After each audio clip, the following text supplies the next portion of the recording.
peu? Non, c'est bon. Ok, bon, bah, 10 minutes pour moi. Non, je fais pas. Non, désolé. Vous voulez aussi? Qui part, comme lui? Non? Ok, bon, bah, c'est bon. Allez, que Dieu vous bénisse. Bon, voilà, bah, bienvenue sur la route avec Jésus. Donc, bah voilà, hein, sur la route, c'est ça. Simple, comme d'habitude. Je n'ai rien à prouver ou quoi que ce soit. Simplement, bon, bah, je vais le répéter encore une fois, hein, je ne suis ni apôtre, ni prophète, ni pasteur, docteur ou quoi que ce soit. Un simple, comme il y en avait tant dans la Bible.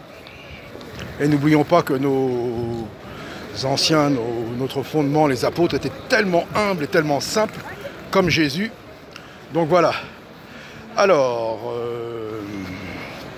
je vais vous partager encore quelque chose bon, bah, qui n'engage que moi, hein, ce que j'ai sur le cœur, bien sûr, comme d'habitude, avec simplicité. N'y voyez aucun jugement, aucun motif sectaire ou quoi que ce soit, parce que je suis en dehors de tout système, de toute secte, même quand on est en dehors, qu'on ne va pas dans une église ou on fait partie d'une association ou quoi, on peut être sectaire aussi. Être sectaire, c'est déjà à l'intérieur de nous. Et le Seigneur Jésus nous a libérés de tout esprit sectaire. Il n'est pas venu instaurer, comme je dis toujours, une nouvelle religion, bien au contraire. Il est venu libérer surtout du péché. Donc voilà, donc au début du chapitre 1er dans les actes des apôtres. Voilà, donc je fais attention parce que je ne voudrais pas filmer les gens. Hein. Moi je fais ça sur le coup comme ça et puis d'un seul coup des fois je vois sur les vidéos. Donc le but n'est pas de filmer les gens. Donc voilà, donc dans les actes des apôtres, nous voyons Pierre à un moment qui dit aux 11, puisqu'ils étaient 12 et Judas a trahi Jésus et s'est pendu. Pierre à un moment dit voilà, nous sommes 11, il en faut que nous soyons 12. Donc choisissons parmi nous un. Alors là c'est très important. Un qui comme nous, depuis le baptême de Jean, vous voyez, depuis le baptême de Jean jusqu'à la résurrection du Seigneur Jésus, a été témoin comme nous-mêmes, témoin oculaire, qui a vu tout ce qui s'est passé, qui a vu Jésus mourir sur la croix et qui l'a vu ressusciter. Et dit bien, depuis le baptême de Jean. Donc, ils ont choisi un parmi eux. Donc, le sort est tombé, bon ben voilà. Et notre fondement est là. Les témoins oculaires. J'en ai parlé souvent, mais j'ai envie de parler encore de ça. Les témoins oculaires. Les seuls fiables, eh ben, ce sont eux, c'est ceux qui ont vécu avec Jésus, qui l'ont vu mort, qui ont douté, qui ont été désespérés parce qu'il avait dit vous allez pleurer en ce jour-là, mais après, en peu de temps, vous serez dans la paix et dans la joie. Parce qu'il a dit que la paix soit sur vous quand il est venu, qu'il est ressuscité. Donc le fondement des apôtres et des prophètes. Voilà notre fondement. Eux, ils ont vu, eux, ils ont vécu les choses avec Jésus. Et Jésus leur a donné le mandat d'aller prêcher, commençant à Jérusalem, en Samarie, en Judée, jusqu'aux extrémités de la terre. Donc voilà le fondement. Alors certains, je regarde, hein, il y a des vidéos, il y a des musulmans qui font tout, d'autres personnes athées qui font tout pour dire que la Bible est falsifiée. Voilà. Donc, de toute façon, le Seigneur nous avait prédit qu'à la fin, la foi serait ridiculisée. Il y aurait de faux Christ. Les apôtres eux-mêmes, hein, les apôtres du Seigneur, ont dit qu'à la fin des temps, alors beaucoup essaieront de dévier de la foi. Donc, notre fondement est là. Alors, oui, il y en a qui disent que les Bibles sont falsifiées, qu'il y a des contradictions, qu'il y a... ce qu'il faut savoir...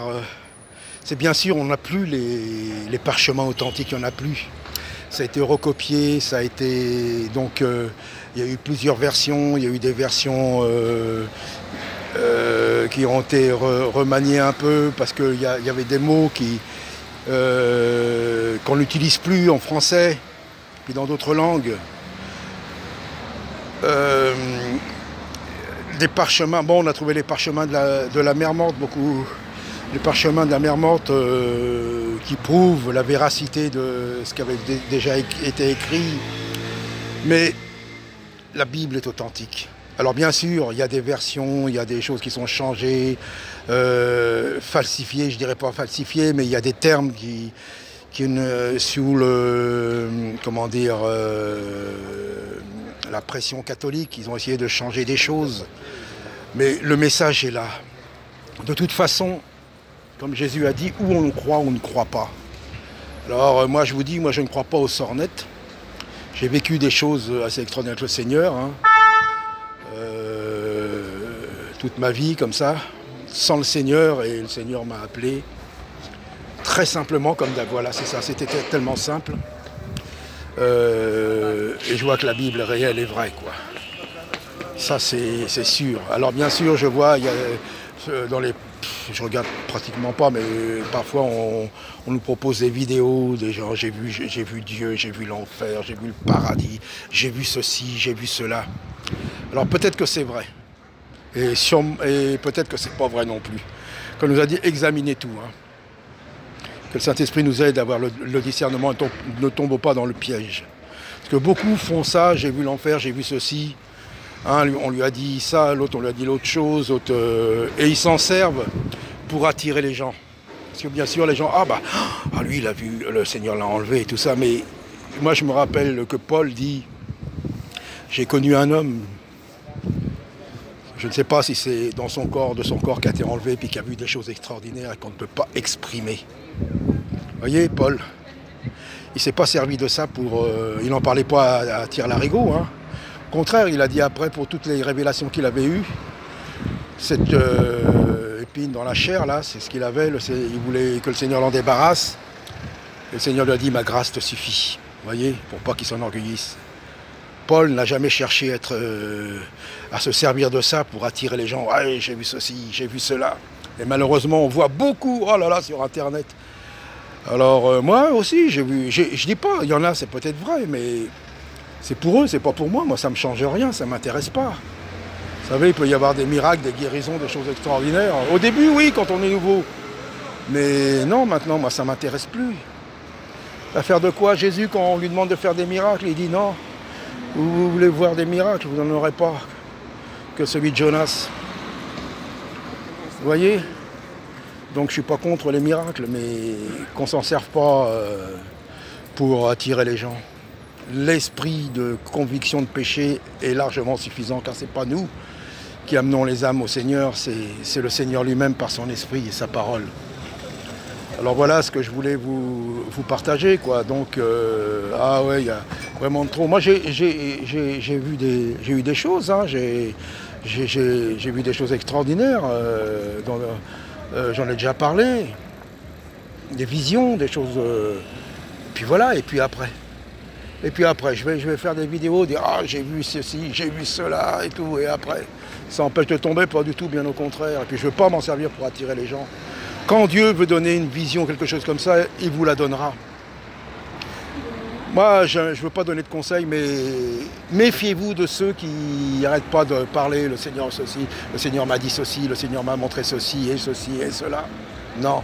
Si Dieu vous parlait, ça peut être vrai, mais c'est pas pour les autres. Dieu est assez puissant et assez grand pour vous montrer, pour vous donner une vision pour vous. Et ça peut concorder, bien sûr, il peut vous donner une vision à vous-même, à une autre personne, et il va faire que vous allez vous rencontrer, et ça va concorder. Vous voyez, mais on s'en sert pas. Ananias, le Seigneur lui a dit d'aller imposer les mains à Paul, de le baptiser. Paul, et le Seigneur lui a dit, voilà, il y a un qui s'appelle Ananias qui va venir te voir, et tu vas voir, les écailles de tes yeux vont tomber. Il était au courant. Donc c'est ça. Je ne suis pas contre, mais il y a beaucoup d'exagération. C'est un peu du show, de la pub. Venez, il y a des miracles, il y aura des miracles. On n'en sait rien s'il y aura des miracles ou pas. Il y a toujours un miracle. Un endurci, un pécheur, un blasphémateur qui se repent, c'est un véritable miracle, ça. Vous voyez? C'est ça le véritable miracle, c'est ça. Une âme qui voulait rien comprendre, qui voulait rien savoir, qui blasphémait le Seigneur, qui était vraiment dans des choses horribles. Et d'un seul coup, le Seigneur le touche. Voilà le miracle de Dieu. Donc voilà, c'était peut-être un peu décousu, c'est simplement pour vous partager ça avec simplicité. J'ai rien de plus qu'un autre, comme je dis toujours, hein. Donc voilà. Si je ne suis pas contre, bien sûr que Dieu peut faire des miracles, il peut tout faire. Et il a créé les cieux, la terre, l'univers, tout ce que nous voyons et tout ce que nous ne voyons pas. Alors il peut tout faire, moi j'y crois, hein. Et voilà, donc que Dieu vous bénisse.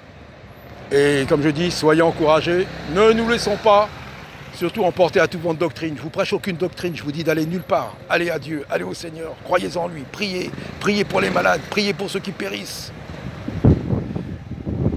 Priez pour qu'on soit de véritables disciples, qu'on ne pense plus à nous-mêmes, mais qu'on pense aux autres. Parce que Jésus nous a dit, celui qui me suit, il renonce à lui, il ne pense plus à lui, il pense aux autres, il pense à moi. Donc voilà, et Dieu est tout-puissant. Et comme je dis toujours, peut-être vous êtes dans une situation difficile en ce moment. Croyez, croyez, croyez, et vous verrez la gloire de Dieu.